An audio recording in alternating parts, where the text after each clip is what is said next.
actually, that is a really good question. How does your real estate agent determine their selling price? Well, most of the time when I walk into a home and meet with a seller, I don't even know what to expect, right?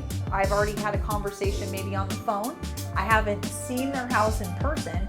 And so I have to do a super general market analysis. And that means I dive super deep into each listing that is active, under contract, and closed. And this typically is within the last 3 months.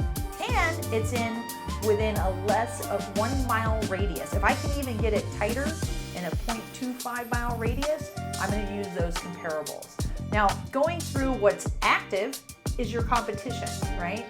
And I need to look at each photo, what the house has to offer. Does it have a pool?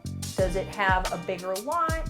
Is it around the same square footage, the same year built? And then I go in and I take a look at each photo that's in that property to see, is it a fixer-upper? Is it move-in ready? Does it have upgrades to the property? Now remember, I still haven't been into your house to value your property. So I must educate myself on the market based on your competition, which is active, then pending or under contract, whatever you want to call it. That actually is what's happening in the market today, right? We're looking at the same thing I'm looking at with your competition. I got to see the aesthetics. I got to make sure that we're pricing based on bedroom, square footage, all that good stuff. I'm trying to make an apple and an apple happen. But what is most important is how long did it take to get under contract? Did they have to do a price reduction to get there, right? And then call the other agent that has that listing, that has it under contract, to find out, did you get close to your price? Did they offer seller concessions? I'm about to list a property in this neighborhood. I want to see what's going to happen if we determine price on the high side, medium, or low side. Now, when we identify closed properties, and listen up on this, okay? The closed sales that happened in the past, which is about 3 months back, that's going to give us our baseline, right? Baseline. It doesn't mean that's where we're at today. It just means that we are going to probably use this and start here, and then we'll add if you have upgrades to the property, a bigger lot. Maybe it's a premium lot. Maybe you're on a golf course. I can add $50,000, $100,000, or maybe it backs to a mountain, or maybe it backs to power lines, right? I'm going to end up deducting for that purpose. But I also want to make sure that we look together at each listing that's active, pending, and closed together, and we go through every single photo, we go through every single detail of each listing so that we can determine price together. Now, the biggest thing when we're determining price is you want to know what the outcome is going to be, what you are going to net, what are you going to put in your pocket, okay? We have a tool that we use, an app, that allows us to tell you how much money after closing costs and compensation that you're going to be able to put in your pocket so you can make it to your next move.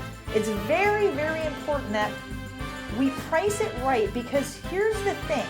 I don't want to give you a price, right?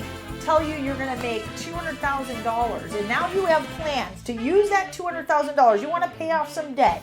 You want to put money on a down payment. You want to go on a vacation, and then I come up and tell you or give you an offer that's going to be $50,000 under that.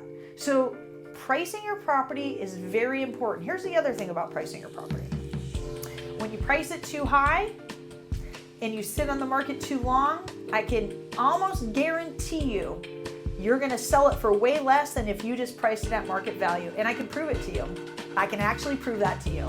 And this is what we talk about with sellers over and over again. Price it at market value, and guess what happens? There's a buzz about it. There is a buzz about it. People want to go in and see it because it is at market value. Now they see the benefit of buying a house that is not overpriced. Also, you're gonna miss buyers that are in that price range, right? So if I price it $50,000 above and the buyer is at $50,000 below, I have more buyers at that market value price range, you're missing a multitude of buyers, which means you could have 2 offers on your property. Then guess what we can do for that? We can bid those buyers up. If I get 2 offers, we're in the money, right? I can actually ask them to bring up their price because now they're in competition. So anyhow, guys, listen, price your property perfectly because it'll make all the difference in the world.